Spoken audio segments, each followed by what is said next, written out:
All right, so welcome everyone. This is the mock interview series again, and with me I have Jamin Pathak, and I'll be the candidate for this interview. Uh, Before we get started with this interview, make sure you subscribe to the channel, and if you are an existing subscriber, press the bell icon so that you get notified immediately. All right. One more very important thing: if every Saturday I conduct a free webinar on cybersecurity career roadmap. If you are interested to kickstart your career in cybersecurity or switch to cybersecurity from your existing work, IT or IT related job, then you should definitely attend. Link is in the description. Okay, so let's get started, guys. Hi, Jamin. How are you? I'm good, Rajneesh. How are you? I'm good. I'm good. Thank you so much. Yeah. So, Rajneesh, my first question is on Traceroute. Can you tell Okay. me how Traceroute works? Okay. So Traceroute is basically a troubleshooting tool. It is used to find the all the hops between source and destination. It's very, very helpful. If we have a reachability issue, we have connectivity issue. So that's where it becomes very helpful. Now, basically, Traceroute uses TTL value and send the ICMP packets for it. So it is actually it operate by sending packets with the increasingly larger TTL value towards the destination. So for let's say for the first hop, uh, it sends the first packet and the with the TTL value one. So it crosses the first hop, the TTL value get expired, and we get the source IP address of the first hop. When we get the ICMP time exceeded message. So with that message, we get the source IP address of that hop. Next time it set the value, TTL value is 2, it crosses the first hop, reaches to the second hop, and TTL value get exceeded, and we time get exceeded, and we get the source IP address of the second hop. It keep going until it reaches to the destination IP address, and finally we get the all the IP address between source and destination. So that's how Traceroute really works. So yeah. Okay. So, how does a firewall impact Traceroute? So it's definitely impact. So if we have a firewall in between, we mostly never get its IP address. We only see star mark because usually time to leave packet, whenever we send an ICMP packet, is usually 3 UDP message as well. So we get star marked. That means we don't have the source IP address of that. It's mostly because of the firewall, but it could also because of or any other layer 3 device as well, which does not entertain trace route packet or trace route mechanism, or maybe filter ICMP. So if talking especially about firewall, it can block or discard or drop such packet because maybe of ICMP filtering, because firewall have need to protect the network from different kind of attack, like ICMP based denial of service attack. So that's the reason it keep a ICMP filter to drop certain packet, if and even maybe block ICMP itself. So even if we want to ping our firewall, we cannot, because ICMP might be blocked to that firewall IP address or interface IP address. It could also be because of stateful inspection, because ICMP does not use the TCP handshake. So we don't have the three-way handshake for ICMP, because ICMP works on the layer 3 of the OSI model, and because it does not have TCP session. So the ICMP packets are not maintained in the firewall stateful connection table, and that could be the reason it's get dropped or rejected by the firewall. It could also because of rate limiting or policy based routing as well. So these are the reason firewall drop or reject the ICMP based packets. So yeah.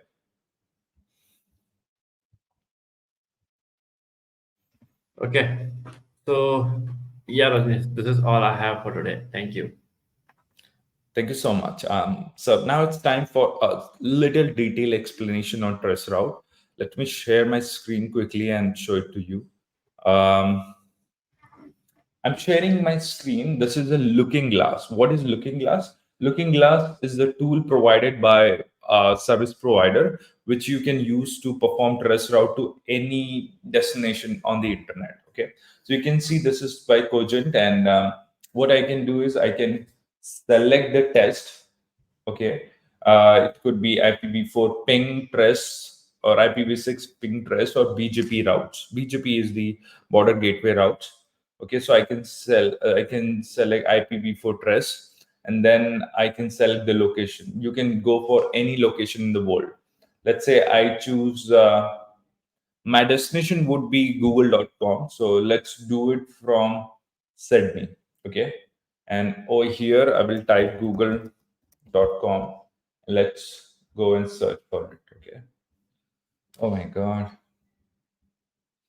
pedestrian. I'm definitely not a robot. Let's do the search.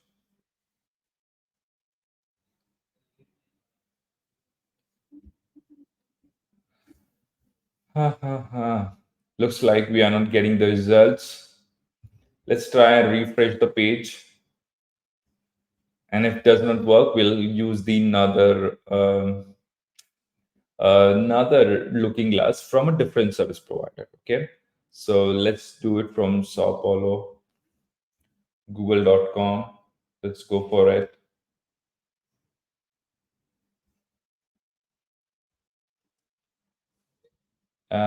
Looks like the server might not be working for this location.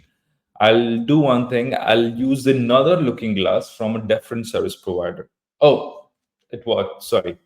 Patience is very, very important skill, which I don't have now for sure.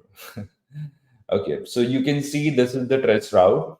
I started doing the trace route from Sao Paulo and started with this. You can see the first hop. This is their own network from atlas.cogent, their own domain. It crosses the network, all the routers within their own network. You see all the domains within them. And then it moves out and goes to the Dallas network. This is their AS number. You can even look up for the autonomous system number and find out which network it belongs to. Then you can see that star mark. This indicates that this router or maybe a firewall dropped the packet or rejected the packet. And this is the entire network reachability looks like. And then finally it reaches to the google.com. Okay, we can also try another domain as well. For that, let me show you one more looking glass maybe. So you can see this is from Telstra. Okay, so in here I can again search for, okay, I can search for a location in Mumbai, and then we again have an option of ping, press route, BGP, pop to pop, and I can again select google.com IPv4. Let's run, and this will generate the press route in real time. Of course, you can even do it from your computer. There's no problem in it. The command, if you're using Windows, the command will be trace RT and then destination IP address. If you are doing it from Mac or Linux machine, the command would be trace route. Okay. So looks like it's taking some time, but yeah, so this is the way it's actually generates the report.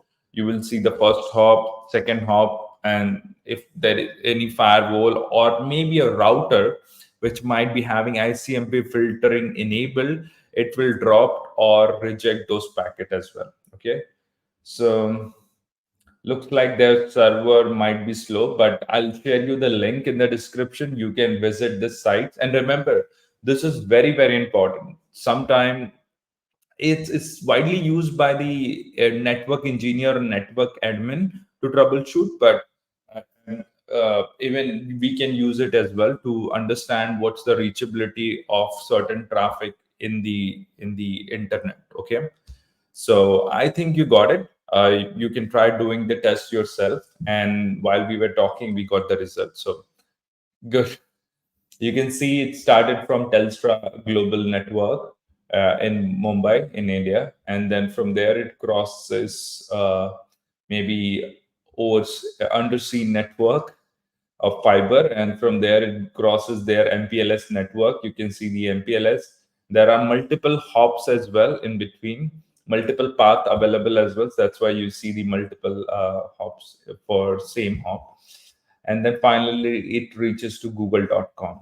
All right, so that's how Traceroute works. Of course, you can see three star marks that indicates that it dropped the ICMP packet. Might be a firewall or can be a router.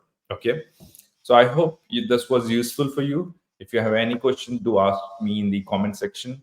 Thank you so much for watching.